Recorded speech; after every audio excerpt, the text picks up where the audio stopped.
the invaluable assistance of our dear colleagues and fellow co-authors in moving this legislation forward towards its enactment.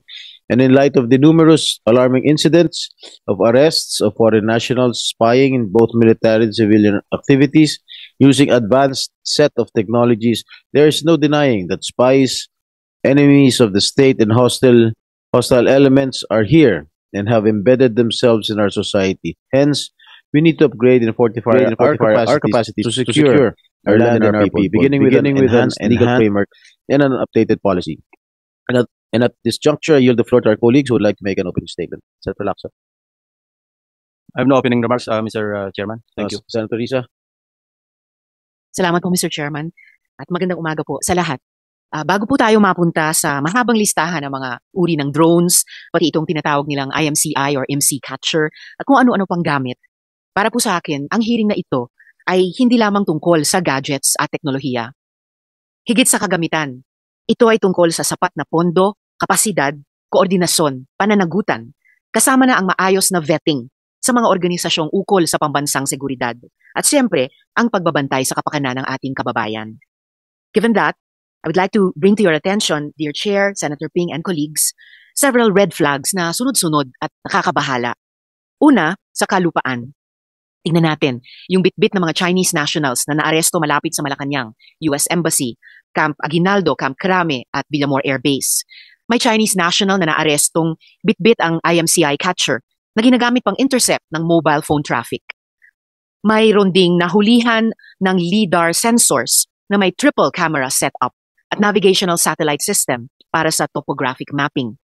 Sa karagatan naman, may mga drone at solar-powered CCTV, may deploy and forget underwater sensors o underwater drones, bukod pa sa acoustic sensors at SATCOM na nasamsam ng otoridad. Again, mula na naman sa mga Chinese nationals. Mayroon ding mga nahulihan ng terrain maps na tanaw ang ating mga mahahalagang base. At sa atin namang mga institusyon, may mga Chinese nationals rin na nakapasok sa PCG Auxiliary. Noong mga nakaraang taon, senyales na dapat ayusin ang screening at vetting sa kanilang roster. Isa na nga dyan, yung napabalita ngayong linggo na si Joseph C. na nabigyan pa ng rango na Auxiliary Commodore. Of course, there is also the threat posed by foreign coordinated disinformation and malign influence operations na dapat nating aksyonan habang nirerespeto ang karapatan sa pamamahayag ng mamamayan. Dear Chair, dear colleagues, ang soberanya natin hindi lang nakasukat sa teritoryo. Nasa pag-aalaga rin natin sa integridad, dangal ng ating mga institusyon, proseso at pati papeles. Talakayan natin ngayong umaga sa pamumuno ni Chair kung paano nating magagawa iyan sa pamamagitan nitong ating pagbusisi sa mga nakasalang na anti-espionage legislation ni na Senator Ping at iba pa naming mga colleagues. Salamat po, Mr. Chair. Thank you, Senator Risa. May we call on the COMSEC to state for the record the agenda of our very first public hearing and to acknowledge the presence of our resource persons. Thank you, Honorable Chairperson, Senator Estrada. Included in the agenda of today's public hearing are the following bills on espionage. Senate Bill Number 33, an act defining and penalizing espionage and other similar offenses against national security, filed by Committee Vice Chairperson Senator Panfilo Ping Lacson. Senate Bill Number 73, an act defining and penalizing espionage and other offenses against national security, filed by our Chairperson Senator Jinggoy Ejercito Estrada. Senate Bill Number 553, an act defining and penalizing espionage and other offenses against national security, filed by Majority Leader Senator Joel Villanueva. And Senate Bill Number 663, an act defining and penalizing espionage and other offenses against national security, filed by Deputy Minority Leader Senator Juan Miguel Mix Zubiri. Let me acknowledge the presence of our resource person from the Department of National Defense, Assistant Secretary Eric Lawrence D. From the Armed Forces of the Philippines, we have Brigadier General Harold Anthony Pascua and Brigadier General Ismael Mandanas. From the Department of Justice, we have Senior State Counsel Freddy Ganchun. From the Department of Information and Communications Technology, we have Director Maria Victoria Castro. From the Department of Foreign Affairs, we have Deputy Assistant Secretary Leia Victoria Carada. From the Philippine National Police, we have Police Colonel Dominador Matalang and Police Lieutenant Colonel Ivan Abesa, Police Colonel Robert Bukad, and Police Colonel R.V. Parawan Bueno. From the Office of the Solicitor General, we have Assistant Solicitor General Gilbert Medrano, Solicitor No Bautista, and Solicitor Joshua Mark Ortile. From the National Intelligence Coordinating Agency, we have Attorney Rowena Acudili and Attorney Mary May Arcillas. From the National Telecommunications Commission, we have Attorney Alfred Francis Gallegos. From the National Bureau of Investigation, we have Acting Regional Director Ferdinand Lavin. From the National Privacy Commission, we have Attorney Johanna Kira Giorgio. From the Anti-Money Laundering Council, we have Attorney Romel Chiho and Attorney Nicole Tabliso Malyari. That would be all, Mr. Chair. Thank you, Comsec. We'll start the question and answer portion. Senator Lacson, you have the floor. Thank you, Mr. Chairman. I understand that this is just a wrapping up committee hearing, and this will be the first and only committee hearing that will be conducted under the 20th Congress, since you have already conducted hearings under the 19th Congress. And as a matter of tradition, we can only, just wrap up the committee hearings and get on with the preparation of the committee report. Having said that, Mr. President, or Mr. Chairman, I only have two questions, and I'd like to address my questions to the law enforcement units, agencies present here, including the AMLC and the NSC, National Security Council. As earlier mentioned by the Honorable Ontiveros, maraming arrests na nangyari since, I believe, May last year up to April this year. At least 19 individuals were arrested on suspicion of committing espionage activities in the country. More than the status of their cases, I am particularly interested in the follow-up or pursuit operations conducted by the different law enforcement agencies, especially the AMLA, or the AMLAC. Kasi it's not enough that we filed cases, it's not enough that they are incarcerated and facing charges under Commonwealth Act 616 kasi wala pa naman talaga tayong bagong batas. But I'm interested, as I said, particularly, anong nangyaring follow-up operations dito? Meron pa ba kayong pinalo-up na mga leads that could result in pursuit operations para ma-prevent ang ganitong activities? Anybody can answer? Yung mga resource persons from the different law enforcement units. Starting with the NBI, I believe. Kasi may mga na-arresto rin kayo with the military, with the armed forces of the Philippines, di ba? So please. Thank you, Mr. Chair. Good morning, Your Honors. Before that, Comsec, you have something to say? Mr. Chair, may we just acknowledge the presence as well of Assistant Secretary Evangeline Ong Jimenez Ducro from the Department of Foreign Affairs, Your Honor. Thank you. Please proceed, Director. Thank you, Mr. Chair. For the NBI, we had 6 or 7 operations, including, I believe, the last one was immediately prior to the holding of the national elections last May, where we intercepted in the act yung a Chinese national operating an IMSI. In response to the query of the good Senator Lacson, we have already communicated with AMLAC. We have filed our secondary offense, the violations ng Anti-Money Laundering Council. We are also submitting to the COMSEC our position on the matter, Your Honors. And as follow-up submissions, we will include, upon completion, the results of our digital forensic examination on the seized or equipments taken into custody in the course of the 7 operations by the NBI. How many foreign nationals have so far been arrested and anong status nila ngayon? Of the 19 persons arrested, 16 are Chinese nationals, 1 Cambodian, and 13 ang Chinese, 5 Filipino, and 1 Cambodian. But to the interest of the committee, itong Filipino ay either guide ito, driver, or parang aid lang ito na ginamit na kasangkapan. Thank you, Mr. Chair. No, anong status nila? Where are they now? And as I mentioned earlier, I'm particularly interested in your hot pursuit operations, if any. No, I assume that you have conducted tactical interrogation along with your investigation. So meron ba kayo napulot ng mga bagong information that would lead you to conduct more operations? Yun ang mas interest ko kasi hindi dapat matapos arrest. This is an unusual crime committed against our national security. Unlike other criminal cases or ordinary criminal cases, we stop at filing charges and pursuing their conviction in court. It entails more intelligence or other follow-up operations. Doon ako mas interesado, Director. Thank you, Your Honor. Mr. Chair, ang status nila ay nakakulong pa sila. At yung aming follow-up operation is more on the nature of digital or electronic surveillance, continuous surveillance. As a matter of fact, 2 of the 6 operations were born out from the information or electronic information taken dun sa naunang operation. Kung dun sa tactical interrogation, sometimes limited kami, Your Honors, Mr. Chair, dahil nagdadating kaagad yung kanilang counsel at pinapasa kaagad ito namin sa Department of Justice. By the way, Director, when I mentioned tactical interrogation, I was not referring to torture. There are so many tactical interrogation techniques that you can resort to and elicit information from arrested persons without resorting to physical torture or any mental torture on the arrested suspects. Kaya gusto ko malaman, kasi I assume, I can more or less assume na continuous pa rin itong mga operations. So, yung the whole network of espionage operations must be dismantled or at least decimated, di ba? To a large degree. Nang sa ganon, kasi agents come and go. Inaresto mo, meron papalit dyan. And I heard, no, I have it on good information, na maraming sleeper agents. No? Even regular members of PLA na nandito. Imagine, widespread eh. Meron tayo sa Palawan, meron tayo sa Makati, meron tayong Dumaguete. Umabot na sila sa malapit sa Aguinaldo, and then Comelec, Malacanang. So, medyo, there's more than meets the eye here. Di ba? So, kailangan talaga, yung pursuit operations natin, walang let up. Kasi if we rest on our laurels, so to speak, then naging complacent tayo because parang tapos na, naka-arresto tayo ng 19 individuals, parang relax na tayo. But that is not supposed to be the case. The more we should pursue and be more vigilant in conducting intelligence operations and law enforcement operations.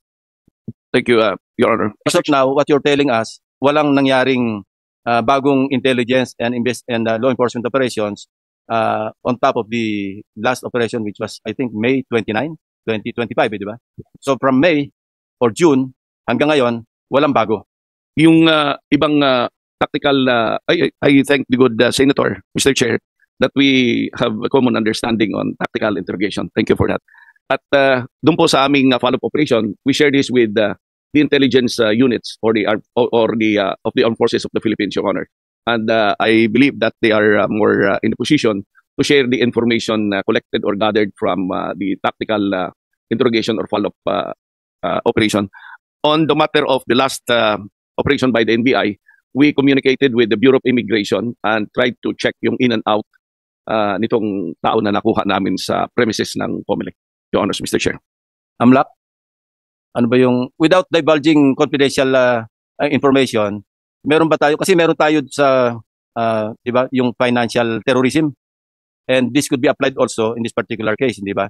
So, di ba, web, yung tulad ng ginawa nyo kay Alice Go, di ba? Yung lahat ng nadapuan, pinapris ninyo. Even persons acting in good faith, no, na, alam mo, nabila ni Alice Go ng kotse. Di ba pati yun, na-freeze nyo yung assets, yung kanilang bank accounts. So I'm wondering if you have done the same thing in these cases. I think there are at least 5 cases, Director and the PNP, si IDG. Binibilang ko yung kaso, hanggang 5 kaso tong different cases in different parts of the country.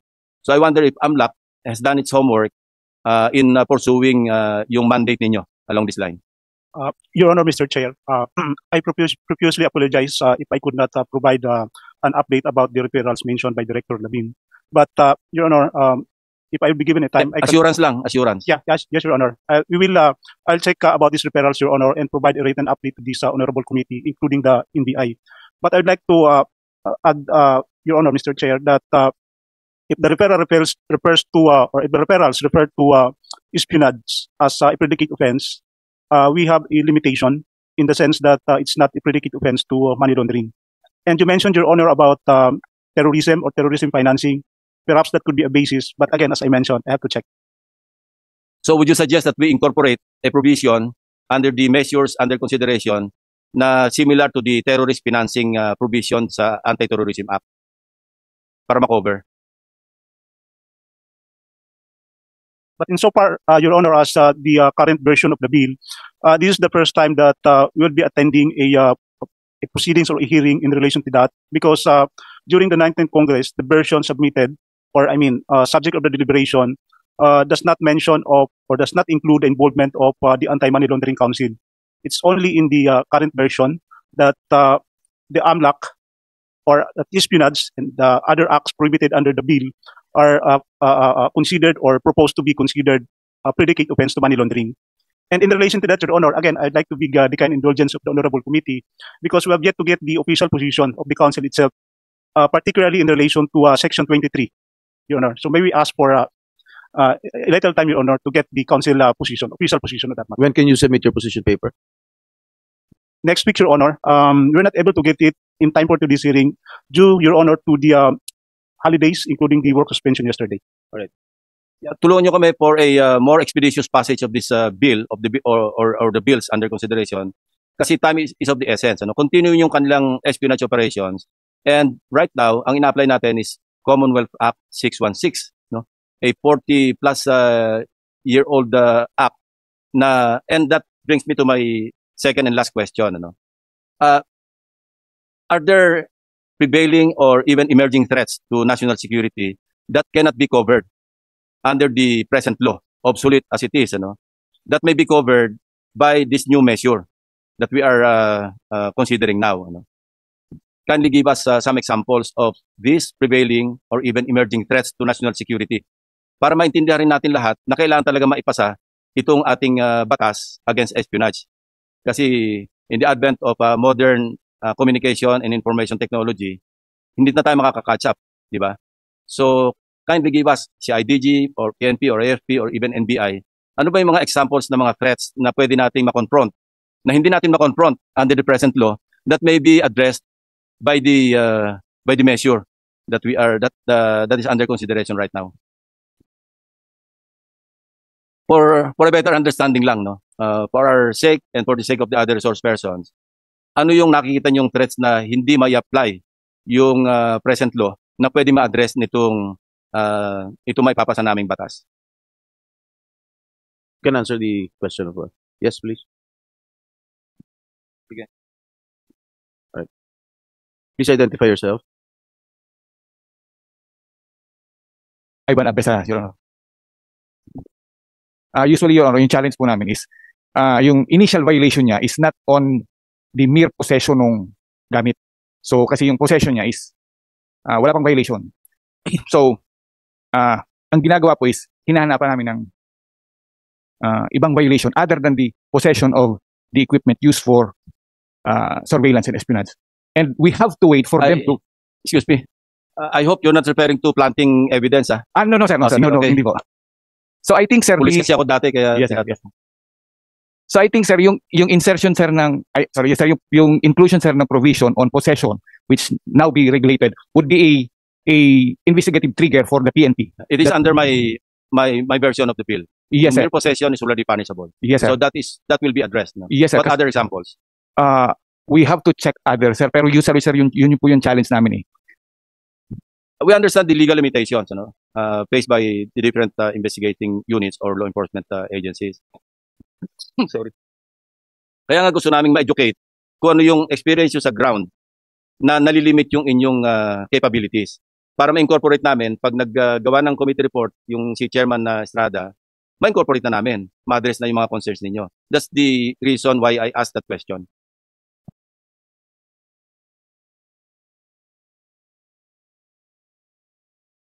So far, Your Honor, yun po yung challenge talaga namin sa PNP. And NBI?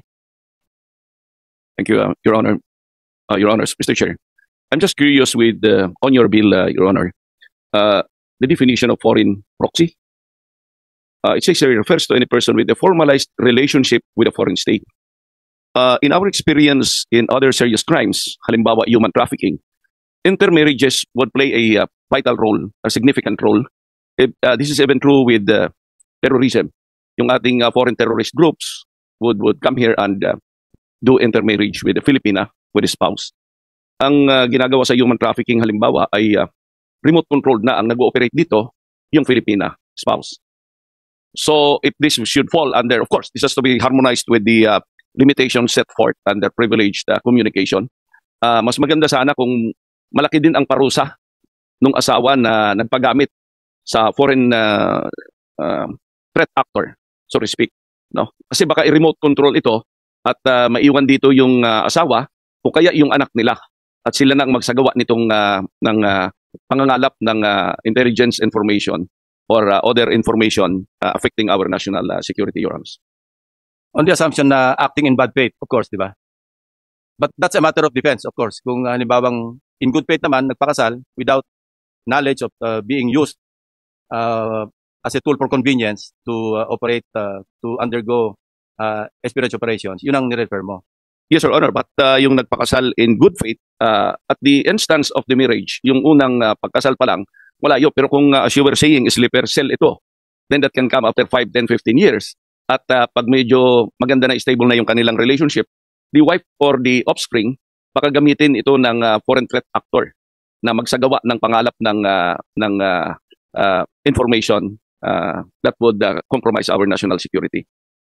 Yung principle of extraterritoriality, would it be helpful if we incorporate that in the measure?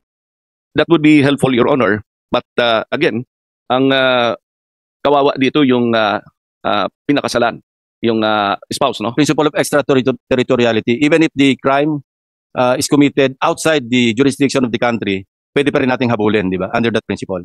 Of course, Your Honor, because this is in relation always to the Cybercrime Prevention International Act, law. International which is law. a borderless Yeah. transnational crime, Your Honor. So, Thank you, Your Honor. basta nasa jurisdiction pa rin siya, say, in the premises of the Philippine Consulate or Philippine Embassy or even in a Filipino vessel, doon na commit, then we can still acquire jurisdiction over these persons, even if they are foreign nationals. Yes, Your Honor. For as long as we can file a case here, it's impacting Yeah, of course. yes, we can acquire jurisdiction. Yeah, and we can always apply extradition, di ba? The extradition treaty, assuming that we have existing extradition treaty or treaties with the countries where the foreigners live or are residents of. That's correct, Your Honor. Thank you. That's all for me, Mr. Chairman. I yield the floor. Thank you, Senator Lacson. Before that, I would like to acknowledge the presence of Senator Rafi Tulfo. Senator Joel Villanueva is requesting that his opening statement be inserted into the records.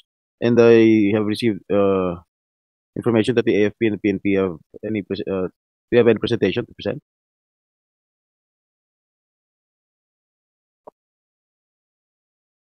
Good morning, Your Honor. May request that the presentation be presented on executive session, sir. All right. Okay. Yeah, you have any opening statement, Senator Rafi? Question sana, Your Honor. Mr. Chair, mamaya nung siguro. I will reserve my question later. Thank you. Senator Risa? Salamat, Mr. Chair. Guided ba yung paalala ni Senator Ping na wrapping up hearing ito, ilang tanong na lang muna na follow-up dun sa nasimulan na rin ni Senator Ping. Una po tungkol dun sa signals intelligence-related activities. Nasimulan na nilang itanong yung legal status ng mga suspected spies. So yung follow-up question ko po doon, siguro kay Director Lavin din, paano nakapasok yung mga taong na iyon, yung mga suspected spies or agents? Paano sila nakapasok in the first place? Well, thank you, Your Honor. Mr. Chair, we would rather defer to kasi ang point of investigation lang ng NBI from case build-up to arrest and then prosecution, we submit this with the Department of Justice. But on backtracking, I would defer to the Bureau of Immigration, paano silang pumasok, including maybe the Bureau of Customs on the matter of yung pagpasok ng mga equipment. Because these are simple equipments. Hindi ito yung mga high-end equipments na medyo mainit sa mata. So I would defer to these agencies, Your Honors, Mr. Chair. Salamat, Director. Sa bagay, binanggit nyo kanina kay Senator Ping na nagko-coordinate na rin po kayo sa BI. Yeah, I do remember that now. And na-anticipate nyo yung isa ko pang follow-up question, nabanggit nyo na rin po yung Bureau of Customs. Kasi yung mga gamit na ito, na ginagamit nila sa signals intelligence or nagagamit sa CGN, yun na nga, yung tanong, paano sila nagkaroon yan? So wala po ba tayong measures in place para i-monitor either yung pagbili niyan domestically or pag-import niyan from outside? So yun na po yung sabi niyong kino-cover ngayon ng Bureau of Customs? That's correct, Your Honors, Mr. Chair.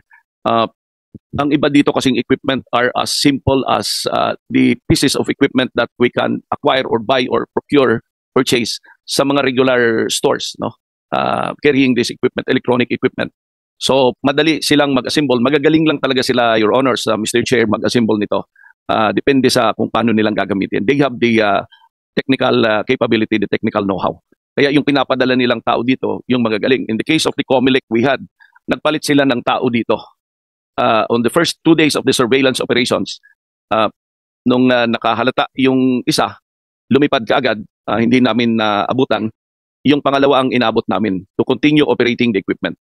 Thank you, Mr. Chair. Which I guess, yes, Mr. Chair. Just like to acknowledge the presence of Senator Bato de la Rosa. Please. Salamat, Mr. Chair. And yung isang huling sinabi nyo, Director, ay halimbawa nung pinag-usapan nyo rin ni Senator Ping earlier na hindi lang pala kapag na-aresto, napapalitan naman kaagad, pero makaramdam lang sila na in-observe nyo sila, maaring umalis na at mapalitan agad.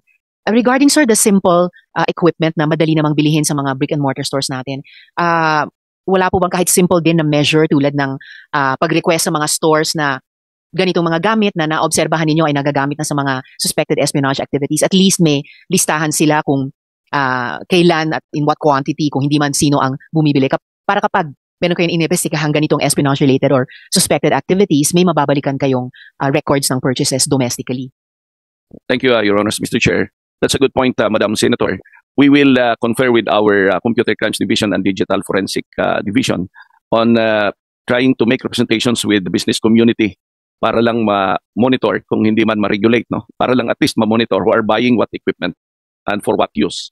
Mas maganda rin siguro kung stricter yung regulation and implementation nitong klaseng equipment para nakalagay sa resibo, nakalagay anong serial number, kung may serial number ito, para madali rin namin ito ma-monitor. Thank you, Mr. Chair. Salamat, Director. Pangalawa, follow-up question din dun sa nabuksan na ni Senator Ping sa inyo at sa AMLAC, tungkol nga po sa AMLAC. Yung follow-up question ko tungkol sa economic infiltration.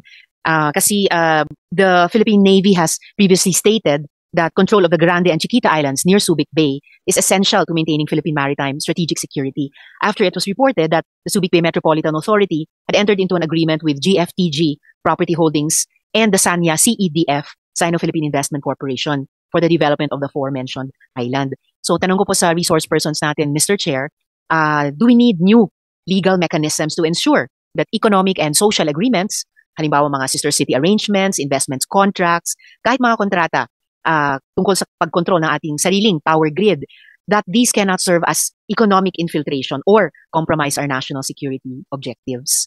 Sino po kaya, Mr. Chair, ang pwedeng mag-address nito?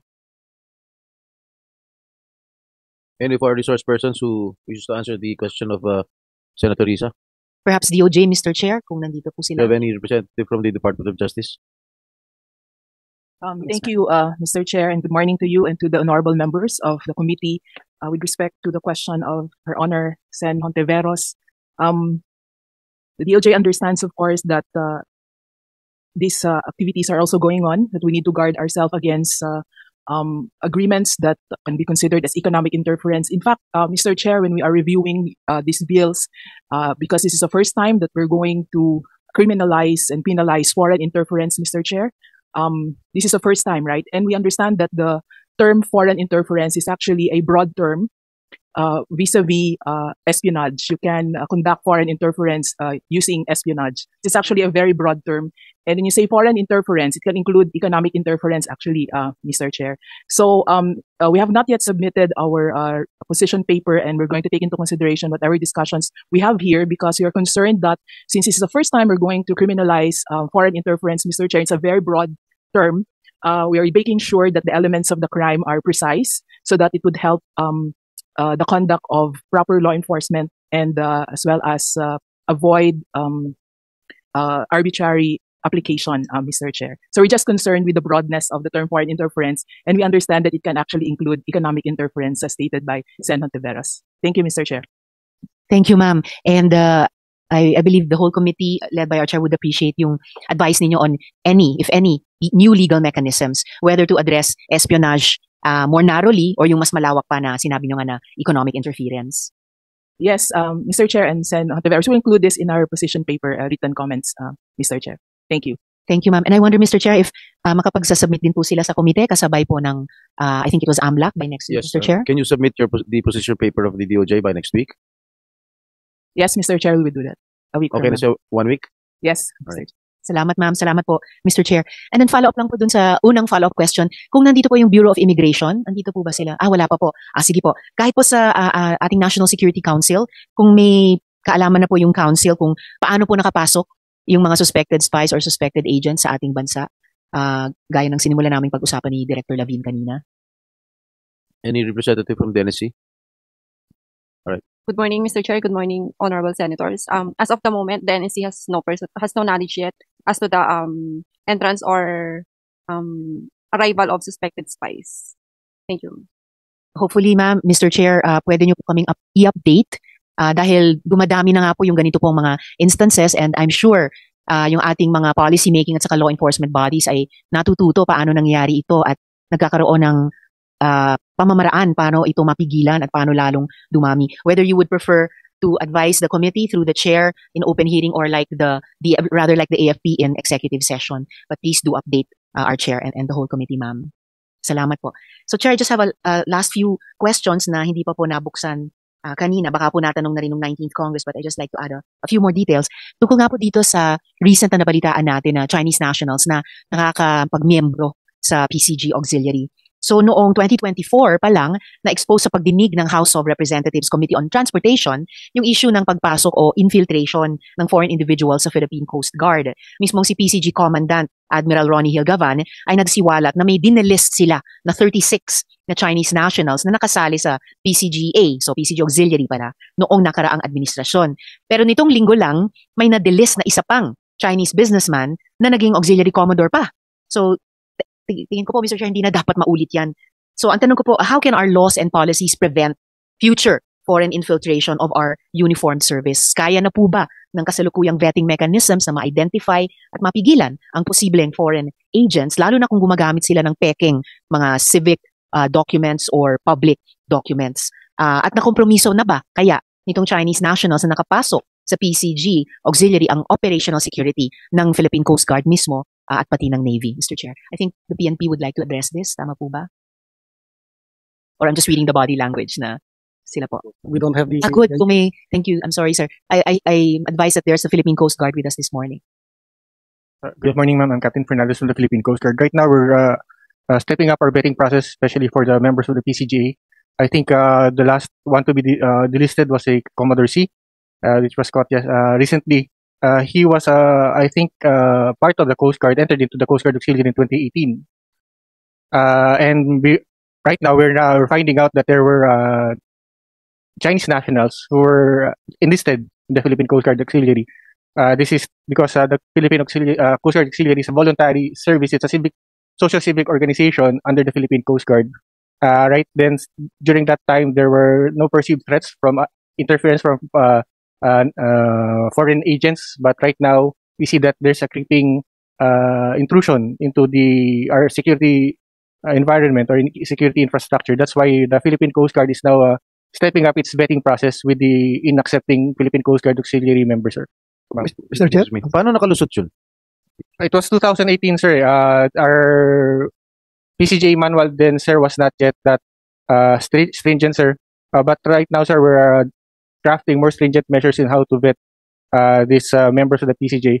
Because the PCJ, sir, during that time, I think even accepted foreign nationals, sir, because this is a social civic organization, sir. This is not really an organic portion of the Philippine Coast Guard, sir. Yeah, Mr. Chair, with the permission of Senator Risa. Yes, Mr. Chair. Yes, Senator De La Rosa. Pwede malaman from Coast Guard. Halimbawa ako, mag-apply ako sa inyo ng magiging auxiliary ba tawag sa inyo? Reservist? Auxiliary, sir. Philippine Coast Guard Auxiliary. Parang equivalent lang ito sa armed forces na reservist? No, sir. This is very different, sir. You can compare PCJ as a Rotary Club. Rotary Club? Yes, sir. Or a Lions Club, sir. Although they are helping the Philippine Coast Guard with safety functions, sir. Yeah. Talking about security, kung ang isang auxiliary ba, binibigyan ba ninyo ng security clearance? No, sir. Kung binibigyan nyo, up to what level? They don't have any security clearance, sir, because they should not be privy to any law enforcement or security functions of the Philippine Coast Guard. They are just there to help us in safety and environmental protection, sir. Therefore, can you safely say na kahit sino-sino diyang auxiliary ng Coast Guard ay they are not posing a threat to our national security? We could not say that categorically, sir, because they are also attending some of our functions. And, sir, intelligence can be gathered from different sources, even from simple conversations. If you are really a well-trained agent, sir, you can gather intelligence. You should be wary about that. Yes, sir, very, very, sir. Bantayan ninyo dahil sabi nyo, walang security clearance. So hanggang formation lang sila dyan. Yes, sali-sali lang sa activity ninyo. Yes, sir. Yes, sir. Yun lang kanilang yes, sir. engagement. Yes, sir. Thank you, Mr. Chair. Salamat. Thank you, Senator De La Rosa. Thank you, Mr. Chair. And in fact, Captain, gaya ng pinag-uusapan nyo ni Senator De La Rosa, nakaka-attend nga po sila kahit ng social functions ng Philippine Coast Guard. So, nakaka-fraternize sila, nakaka-develop sila ng relations relationships, nakaka-develop sila ng level of trust and confidence. Your Honor, Mr. Chair, the mere fact Mr. that Chair. they are authorized to wear your uniform is already something that is giving them access to your organization, di ba? Naka-uniforme. Uniforme ba sila? Their uniforms are different from us, sir, because they are not commissioned officers or they are not enlisted personnel, sir. For example, sir, the Boy Scouts, sir, they have uniforms. Kasi yung auxiliary, iba ang uniform? Yes, sir, they have different uniforms, sir. They are Titingnan mo sa malayo ako, ordinaryong tao ako, ma-differentiate ko kung sinong auxiliary, sinong totoong Coast Guard. yes, sir, yes, sir. Kumbaga sabi sa pulis, makilala namin kung sinong totoong pulis at sinong pulis-pulisan. Yes, sir, yes, sir. Makilala niya. Yes, sir, yes, sir. Okay. They have Anong different diferensya? Anong they have diferensya? different rack insignias, they have different headgear, sir. They have different sets of uniforms. For the rank, sir, we specifically state that they are PCG auxiliary, sir. Senator Lacson is whispering me, anong tulong nila sa inyo? Bakit you bother to organize, to recruit, and organize them? Anong maitutulong nila sa inyo? Most of the auxiliary members, sir, are boat owners or shipping company owners, sir. During search and rescue, sir, we can tap them to use their ships or their boats for search and rescue, sir. Okay, that's good. Thank you, thank you. Thank you, Mr. Chair. Thank you, Senator Risa. Thank you, Mr. Chair. Thank you, Senator De La Rosa. In fact, I can believe you, Captain, na may mga ilang dayuhang miyembro din yung PCG Auxiliary. Alam mo, mga Europeo, ganyan. But that's not a continent. Those are not countries na gustong i-hit and run yung maliliit na PCG vessels natin sa West Philippine Sea, di ba? And sabi niyo po kanina, and also I know na tumutulong sila halimbawa sa mga international coastal cleanups, lalo na tuwing susunod na buwan, Setyembre. Pero kanina po, Captain, sabi niyo, at that time, wala po kayong perceived threats mula dito sa pagsapi ng mga foreign or even Chinese nationals sa PCG Auxiliary. Pero batid niyo na mula noon na, o ngayon pala, na maaring may creeping intrusion. And in fact, bakit nga ba pinadelis ni PCG Commandant Gavan last year pa yung 36 na Chinese nationals? And bakit mula noon, hindi nga kayo naging mas, hindi man maingat, in fact, mas suspicious kung ano ginagawa nitong mga Chinese nationals sa PCGA? I can only speculate, ma'am, maybe because when we dug deeper into their background, sir, ma'am, I think their citizenship was kind of shaky, ma'am. So it was prudent for us to delist them rather than having them in the list of the Philippine Coast Guard Auxiliary, ma'am. So hindi ba binackground check din yung at nag-dig deeper dun sa nationality ng lahat ng Chinese nationals na members ng PCGA? Kasi between last year na na-delist yung 36 at ngayon na may Joseph C. nitong linggo lamang na idinidelist din, there's been 12 months. Yes, ma'am. As you discovered during the Guaping case, ma'am, there are some individuals really holding on to documents that can pass off as legal documents, ma'am. That's why we're really coming up with a process that would really vet these individuals, ma'am. I really hope so, Captain. At saka kasi kwento ng ibang mga Pilipino na sumapi or gusto pang sumapi sa PCG Auxiliary, actually hirap po silang maka-apply. May matinding vetting process, as should be naman po, para makapasok sila. Pero bakit itong 36 dati or si Mr. C ngayon ay di umanong mga dayuhan naman pala, nationals pa ng isang bansa na nang bupuli sa atin, pero sila nakapasok at nakatanggap pa ng mataas na ranggo. And balita ko nga po, within the PCG Auxiliary, may hierarchies pa. May nagbalita, meron pang mga kung ano-anong parang special unit within, and apparently, possibly yung ilan sa mga pinag-uusapan natin mga Chinese nationals ay naging bahagi nun. No? May executive, anong ranggo? Yes, anong Mr. ranggo? Chair. Anong ranggo nung Siya po ay honorary Commodore. Commodore? Yung One star. Opo, 1 star. Kasing taas ng spokesperson, Tariela. Ganun-ganun lang. Commodore. Opo. And you know, Senator Ping knows, para lang makakuha ng 1 star sa totoong mga armed and uniformed services natin, napakahirap at napakataas na tungkulin na ginagampanan. So talagang wow, no, honorary Commodore. So, yes, Mr. Chair, just moving on to my next question. Ayun, yung hierarchy na napasukan nitong ilan sa mga ito ay tinatawag na executive squadron. I never heard of such a thing. So bakit may ganon? And lastly po, na kompromiso ba nitong mga nakapasok sa PCG Auxiliary yung operational integrity or security ng PCG mismo at ng Navy? I'm part of the Weapons Communication and Electronic Information Systems Command, ma'am. I would like to ask this to our intelligence officers. Can you give me some time to get back on that, ma'am?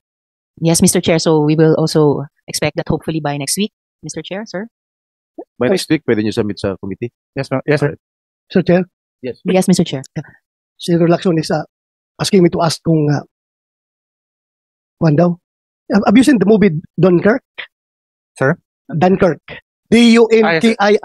The one World War II movie, sir? Yeah. Yung ganun na model, kaya ang gawin natin yan dito sa Coast Guard Auxiliary natin? I think that is the gist of the organizations or of the auxiliaries, sir. Is that if we need ships, we can get them. Yes, sir. Okay. So like what Winston Churchill said. Kung yun ang gist, have you conducted the simulation exercises? Not yet, sir. Kung yun ang gist, ba't hindi nyo ginagawa? What we are doing, sir, is search and rescue. No, I mean on a large scale basis. Ano? Not yet, sir. Parang simulation, halimbawa nagkaroon ng aggression. Evacuation from active aggression sa West Philippine Sea. Eh kung wala kayong simulation exercises, paano nyo sila immobilize? Yes, sir, we will try to do that. Thank you. Mr. Chair, if I'm just to one more point before and Rafi would like to interject. Yung kasasabi lang po, Captain, ni Senator Ping, labaw ilang taon na rin na with the partnership, I'm grateful for that, ng Philippine Coast Guard, gumagawa ng mga atin ito civilian mission sa West Philippine Sea. Hindi ko pa narinig na yung PCG Auxiliary ay nakasama. Sana po makasama sila. At nabanggit nyo nga po, boat owners, yacht owners, itong mga PCG Auxiliary. Ilang taon din naming inaawitan na yung mga yate, may-ari ng yate na tawag nito, naka-dock lang sa Manila Yacht Club, Subic Yacht Club.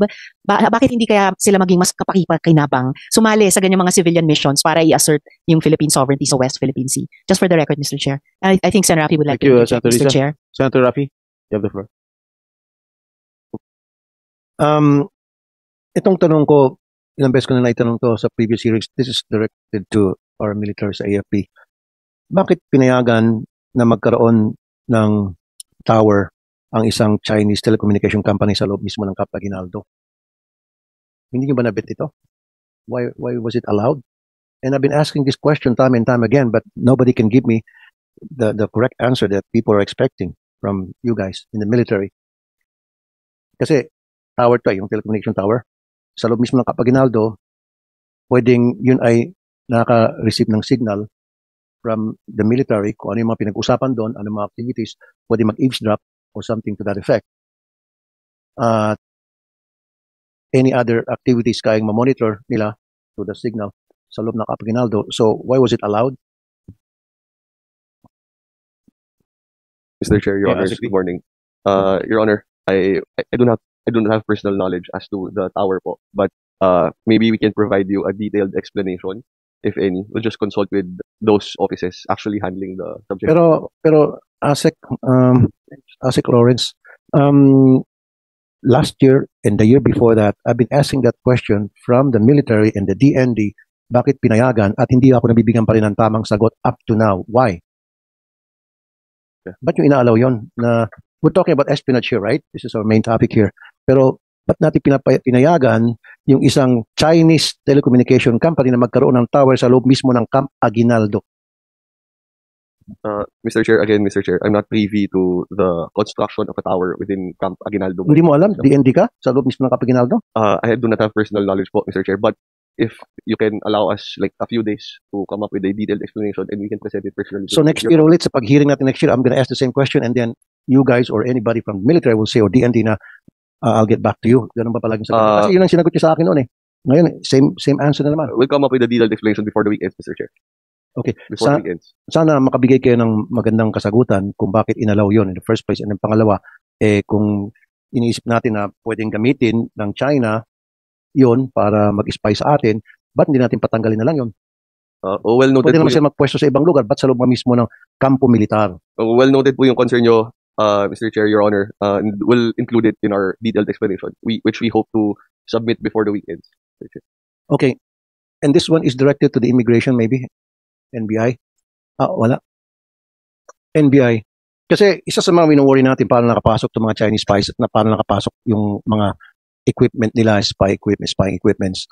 Binabantayan niyo ba yung tinatawag na chartered planes, yung mga private planes na pumapasok sa bansa? Kasi I know for a fact, in fact, I've been saying this all along, many times already, na wala silang processing center. Unlike sa mga regular commercial passengers na dadaan ka sa immigration, pipila ka, maraming katanungan and all, pati yung bagahe mo dadaan sa x-ray, bago pumunta sa carousel, kukunin mo.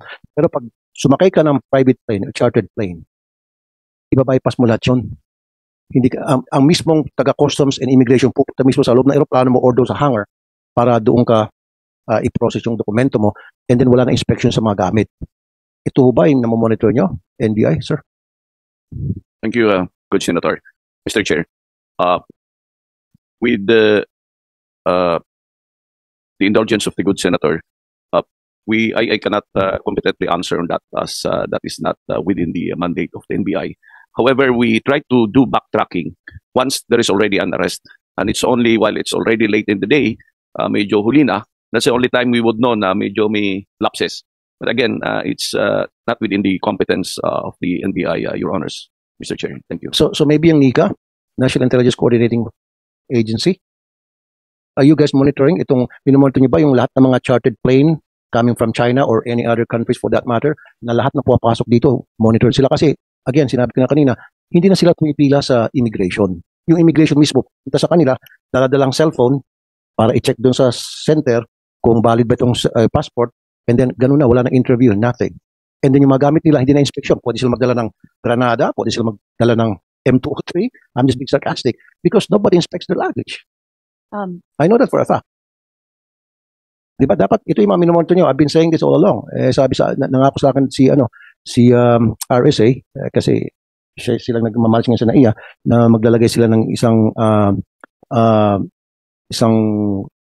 building doon na para ipoprocess nga ito mga passengers from chartered plane. Pero up to now, it is not being done. So if it is being done for whatever reason, siguro dyan papasok yung NICA, Immigration, NBI, i-monitor nyo lahat ng pumapasok ng mga foreign nationals using chartered plane, because dyan pwede makalusot yung mga spy, pwede sila magdala ng mga gadget nila, what have you. It's easy na may pasok yun.